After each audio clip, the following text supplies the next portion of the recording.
Halo semua, selamat datang kembali di Kisah Channel.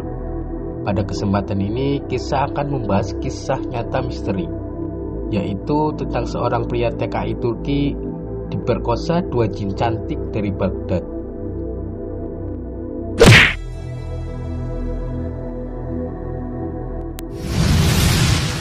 Setelah merantau sebagai TKI di Irak, negeri yang penuh dengan desingan peluru akibat konflik berkepanjangan antara warga Sunni dan Syiah pasca invasi Amerika Serikat dan sekutunya.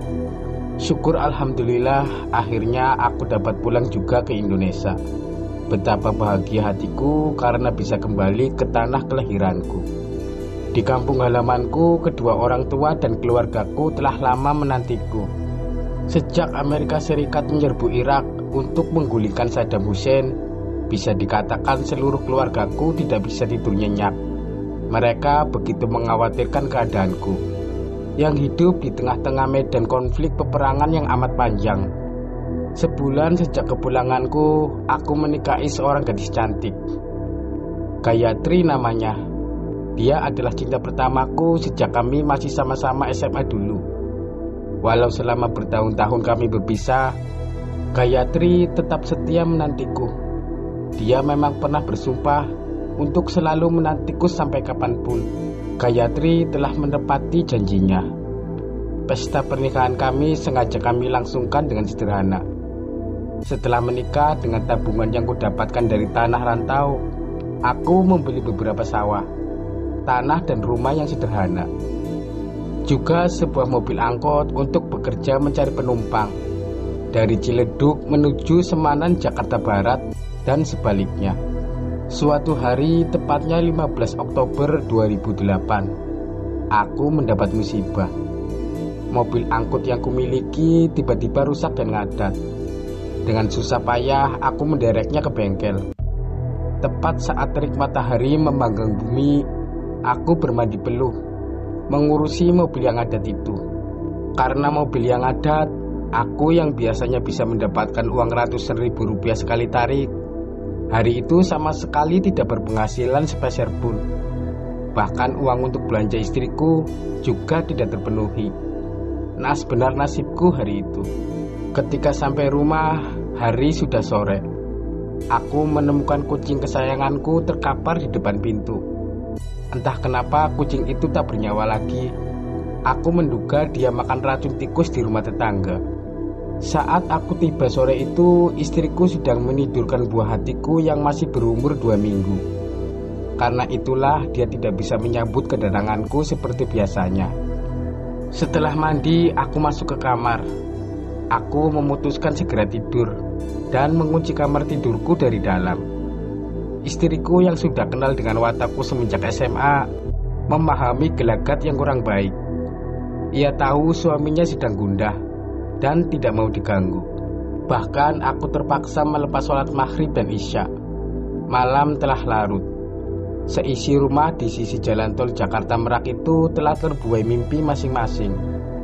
Anak sematawayangku yang biasanya rewel, malam itu pun tenang dalam dekapan ibunya. Sementara di kamar ruang tengah, tempatku tidur dengan mengunci diri, aku merasa ada sesuatu yang semakin aneh. Antara sadar dan tidak, aku melihat pintu kamarku terbuka. Tak lama setelah itu, kulihat dua sosok wanita berwajah cantik melangkah gemulai menghampiri ranjang tua tempat aku terbaring.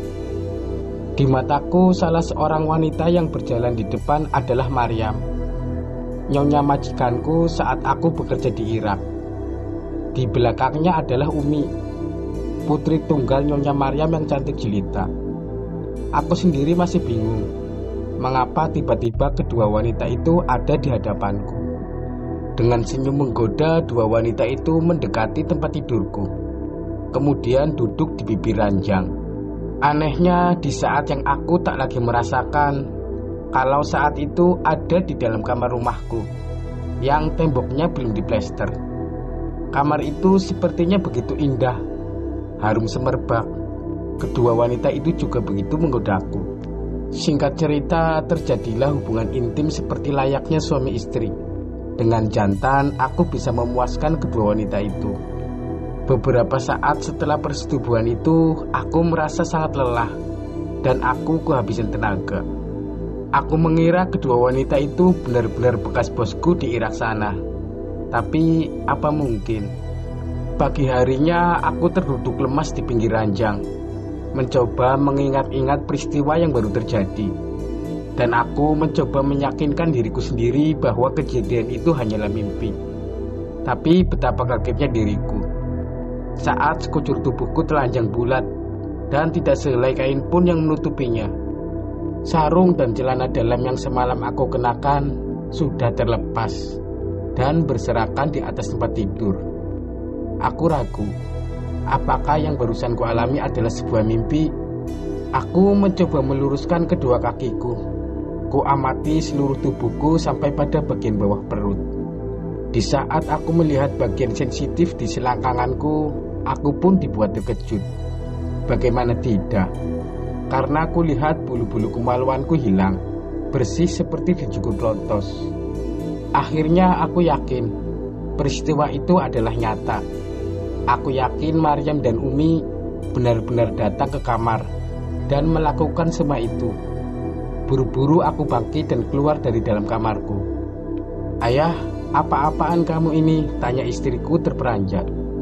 Aku yang terkejut bingung beberapa saat. Sampai akhirnya aku sadar.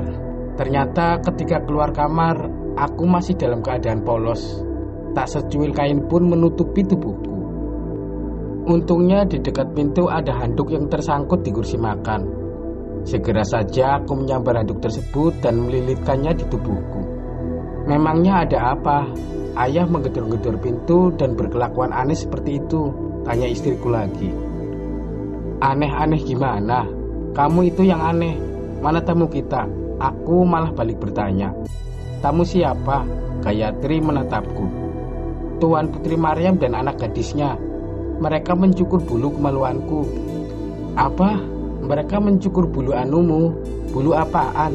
Ayah bercanda. Mana mungkin nyonya besar bekas juragan ayah datang ke sini hanya untuk mencukur bulu anumu. Lagian jarak Irak dan Indonesia itu sangat jauh. Ayah jangan bercanda, masih pagi, jawab istriku merepet seperti petasan. Mendengar jawaban Gayatri, aku semakin dibalut oleh rasa heran. Mendadak pikiranku melayang tak karuan. Bulu kuduku berdiri meremang, disertai munculnya keringat dingin. Jangan-jangan ada makhluk halus yang menjelma menjadi nyonya dan anaknya. Dan mereka memaksaku untuk melakukan hubungan itu. Aku benar-benar tidak tahu, kataku dalam hati. Dalam keadaan bingung, aku menuju kamar mandi untuk mandi junub. Ketika sedang jongkok untuk buang air kecil, aku merasa ada yang aneh. Air seni yang keluar membuyar kemana-mana, mengenai kedua pahaku. Kemudian aku mengambil air segayung untuk membersihkannya. Kali ini aku benar-benar kaget dan nyaris pingsan. Tangan kiri yang kugunakan untuk membersihkan penisku tidak menemukan apa-apa. Benda milikku yang paling berharga itu telah hilang entah kemana. Ya Allah, apa yang terjadi denganku? Cetusku dalam hati. Lalu aku berteriak memanggil istriku. "Gayatri, lihatlah kemari." Gayatri pun datang. Dia mendorong pintu kamar mandi dan terpana melihatku. Alat vitalku benar-benar tidak ada, seperti terdorong masuk ke dalam. Bahkan aku merasa ada kekuatan yang menarik-nariknya dari dalam. Ucapku lirih. Gayatri berubah pucat wajahnya. Sejak kejadian itu aku berubah menjadi pemurung. Jujur saja aku sangat terpukul sekali dengan perubahan menjadi pemarah. Tidak berselera makan, bahkan malas melakukan sholat. Pikiranku kalut, tidak tenang dan terombang-ambing. Aku sering dihantui bayang-bayang yang berkelebat dan suara-suara aneh dalam bahasa Arab. Berhari-hari aku tidur sendirian, tidak mau ditemani oleh siapapun, bahkan oleh istriku. Selama 20 hari aku mengalami tekanan psikologis yang dahsyat. Meski secara fisik aku tampak sehat dan baik-baik saja, artinya aku masih dapat melaksanakan kewajiban menarik angkot walaupun hanya sebentar. Anehnya, seiring dengan itu penghasilanku malah meningkat 2 kali lipat dibanding penghasilan sebelumnya. Entah apa yang terjadi sebenarnya.